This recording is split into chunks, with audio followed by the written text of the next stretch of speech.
what is this vectorization? See, we know already Z is equal to W transpose X plus B. Now, when we want to calculate this W transpose X plus B, if I write the program in the Python, which is non-vectorized, I am initially taking Z is equal to 0. I am initializing the Z with the 0. Now I am writing the for loop for I in range. What is the value? Because we have considered only 2, we can write it as a 2 for I in range of 2.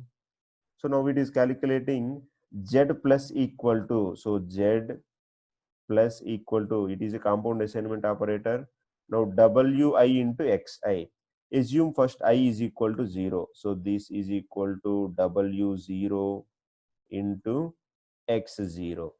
Okay, this is the first value. And when the loop is executed for the second time, when I is equal to 1, then this will be added to. So Z is equal to W of 1 star X1. So this will be like W1 star X1 plus previous Z. What is this previous Z? This one. This is how we have to write the program. Remember, whenever we want to multiply the matrices also in C language, we use a lengthier program. But if we vector again, finally we can add the B. After the for loop, we calculated the W1 X1 plus W2 X2, and if we have the 100 parameters, then this loop will be iterating for 100 times. If we are having 1000 parameters, then this loop will be iterating for 1000 times. After that, this Z value will be added to B. This is a non-vectorized way of calculating the Z value. If we use the vectorization, if we use the concept of the matrices, then simply I can take W as one matrix and X as one matrix. So I can perform the W transpose here, the W as one matrix and X as one matrix. I can perform the W transpose, and if I use in a simple command, when we have imported the NumPy library, and if we use NumPy dot dot dot operator and W transpose comma X and plus B, this will perform the same operation what this for loop is performed, and the time that is taken by our CPU is very less compared to this non-vectorized way. So now we will see how we will implement this. This is just for understanding. We have taken a small code. Remember, the same code we are executing by using the for loop. Same code we are executing with a simple command numpy dot np dot a comma b. We are checking what is the time the CPU is taking. The result is same for both the ways. If I am using the vectorized version np dot a single command, it is taking 1.5 milliseconds. Now if I use the for loop, it is taking 474 milliseconds, means it is almost half second.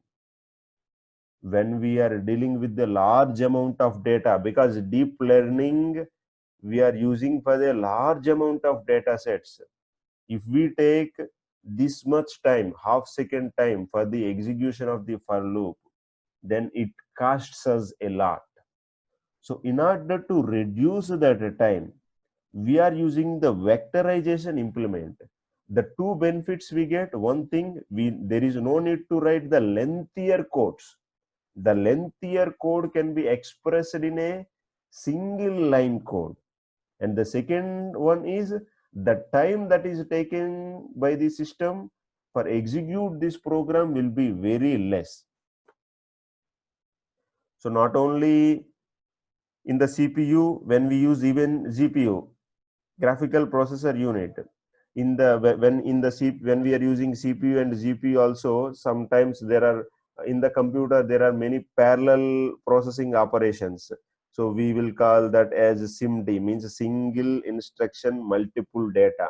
When we want to, we are interested in giving only one instruction. That instruction processes the multiple data. What is that? Here you observe, I am giving a single instruction.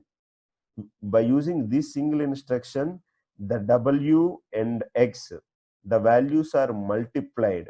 Instead of writing Z equal to 0, and we are using for loop, and again we are adding the output from the for loop, iterated output from the for loop to be.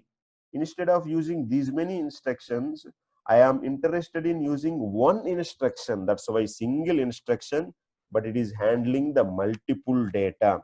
It is very efficient way, the vectorization.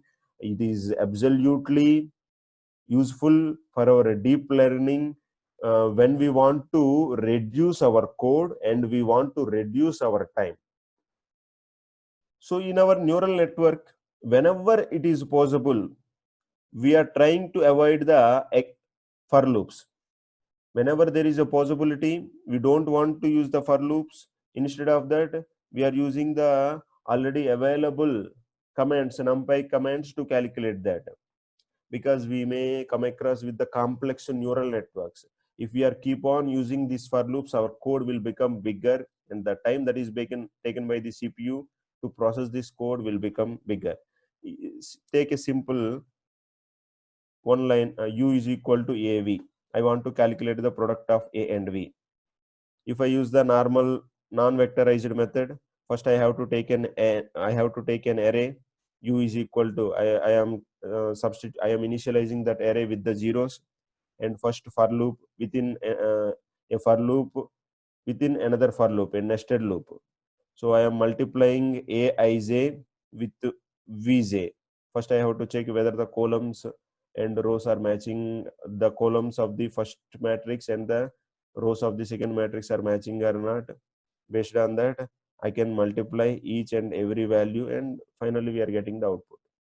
But the same thing can be done by using a single command, numpy dot a comma v. So this is the power of the vectorization. That's why we will try to use the vectorization whenever we are trying to implement the deep learning.